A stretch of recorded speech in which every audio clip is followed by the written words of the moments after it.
But first, let's turn our attention back to the mob, the media. Over the course of the past few weeks, we did notice a sudden dramatic change of heart among so-called journalists and the press after spending 4 years hyperventilating every second, every minute, every hour of every day over foreign election interference, all of which has been proven to be false. These so-called journalists no longer seem to care. For example, look at this newly uncovered Eric Swalwell scandal. The congressman was reportedly dating a Chinese spy who apparently slept with a number of politicians. And according to reports, well, we now know she was working for the Communist Party of China, the same woman who bundled huge amounts of money in campaign donations for Swalwell. Well, she also placed an intern in his office. I wonder if the intern was to spy. Anyway, Swalwell sits on the ever so important House Intel Committee, and he knows secrets that nobody else is supposed to know about China. Was there any pillow talk? Now, I'm going to be very clear. I don't really give a rip about his personal life. The real question is he compromised? By the way, while we're asking that question, I wonder if Joe and Hunter are compromised by China. Did he reveal secrets? Did she use his computer, perhaps when he was sleeping? But the New York Toilet Paper Times has not asked any of these questions. In fact, they've not covered the story at all, not one single report, nothing. Pretty disgusting, but always predictable on their part. According to FoxNews.com, as of yesterday, fake news CNN, MSDNC spent only 5 total minutes on the scandal. That shock you? ABC gave a whopping 2 minutes. That's because they have George, the Clinton supporter, Stephanopoulos. And NBC, CBS, they just completely avoided the topic altogether. Wonder if his name was Trump, how they would react. But the bias and omission doesn't end there. As you can imagine, big networks also have very little interest in covering the Hunter Biden scandal, as we know. Look at media research. In the 6 days since Zero Experience Hunter announced that he was under criminal investigation over his tax affairs, the one they said no credible person has ever seen anything wrong with, that one. Anyway, the networks allotted a whopping 9 minutes and 35 seconds of airtime to the story combined over 6 days. I guess that's slightly better. Then they refused to cover the scandal before the election and told us that Zero Experience Hunter making millions and millions and millions and millions of dollars was perfectly legit. And quid pro quo Joe, leveraging, bragging about it on tape, $1 billion of your dollars, demanding the firing, of a Ukrainian prosecutor investigating his son. That was perfectly fine too. Remember, this is a federal criminal probe.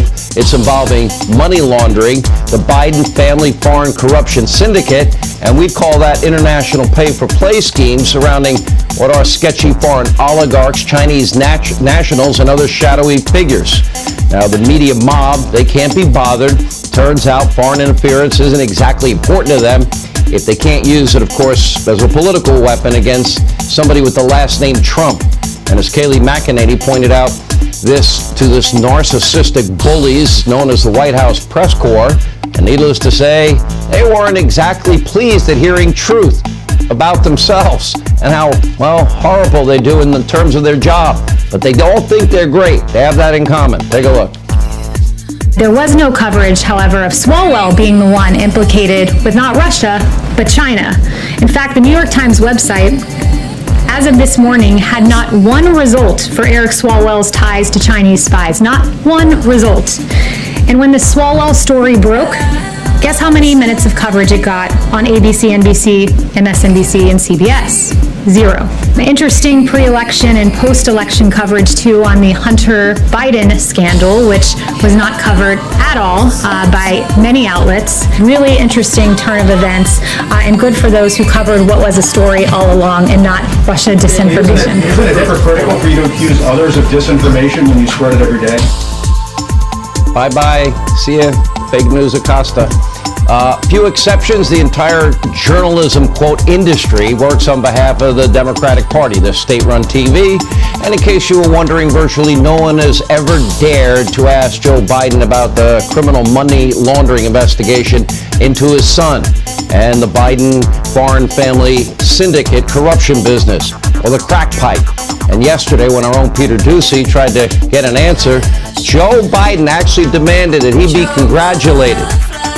Well, there's no one else that shows up for his events, so why not? Go ahead. President White, when you find out your son is being investigated. Thanks for the congratulations. Appreciate it. Thank you. That's the treatment you expect to receive when you're a Democrat. Well, just well wishes, pats on the back. After all, during the campaign, the media mob, they actively worked. They let Joe, as the campaign candidate protection program, propped him up, didn't ask him a tough question, didn't vet him, accepted his lie on zero experience Hunter, and did the beating up of Donald Trump every second, minute, hour of every day, when he could barely muster the energy.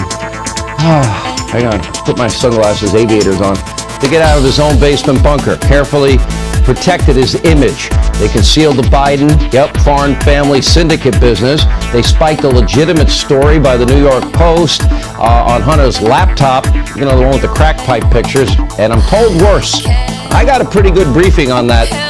It's going to get interesting. Now, they ignored the very serious claims from Hunter's former partner, Tony Bobulinski, ignored the Johnson-Grassley report, went into great detail of millions and millions of dollars in wire transfers from foreign nationals all to the Biden foreign family syndicate. And of course, on the flip side, they worked for 4 years to smear Donald Trump.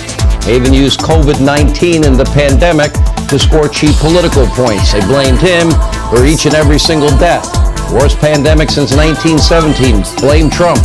Of course, they called him a racist when he enacted a xenophobic, as Joe called it, travel ban against China, then bashed him for not doing it sooner. They were busy impeaching him. They even mocked President Trump for accurately claiming the U.S. would in fact have a vaccine by the end of this year. They scoffed at it. Joe Biden told us during the campaign, there's not going to be any miracles. This is bunk. Hey, by the way, are you a junkie? Take a look.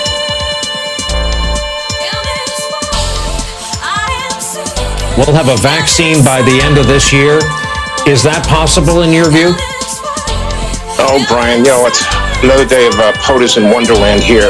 It is preposterous to make that statement. That's an ambitious timeline, and many health experts aren't so sure it's achievable. Experts are warning that kind of timeline may be overly ambitious, and some have even argued it's perhaps dangerous. Will we get the best vaccine in this timetable, or will we just get a vaccine? A coronavirus vaccine, Trump says it could come out this year. This sort of, happy talk that he's doing about a vaccine.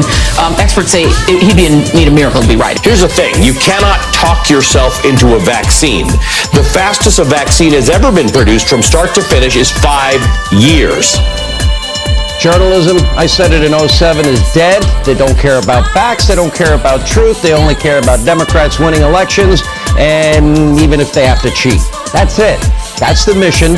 Fake news, CNN, MSDNC, ABC, CBS, NBC, New York Times, Washington Compost. That's Eric Pimple's paper. He's obsessed with us.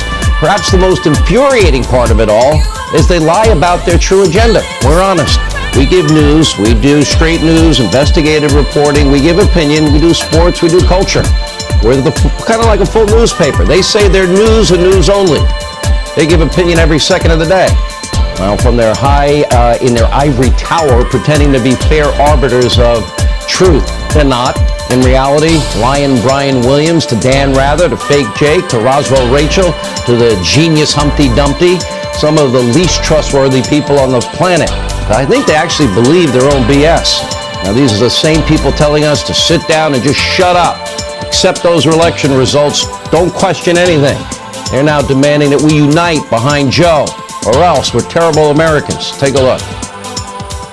What I heard from Joe Biden was twofold. One, a bit of the same message that he'd been communicating for several weeks, which is one of unity and trying to calm the passions of the election, but also a bit of impatience creeping in. We're now well over a month after the election. This effort by Republicans to challenge the election has been garbage the entire time. They haven't come up with anything.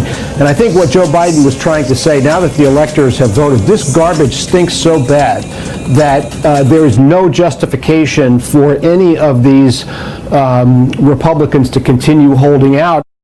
We've watched 4 years, the mob, the media, big tech, Democrats, they never accepted the results of 2016. They lived in a fantasy world for years full of delusions of Russian collusion.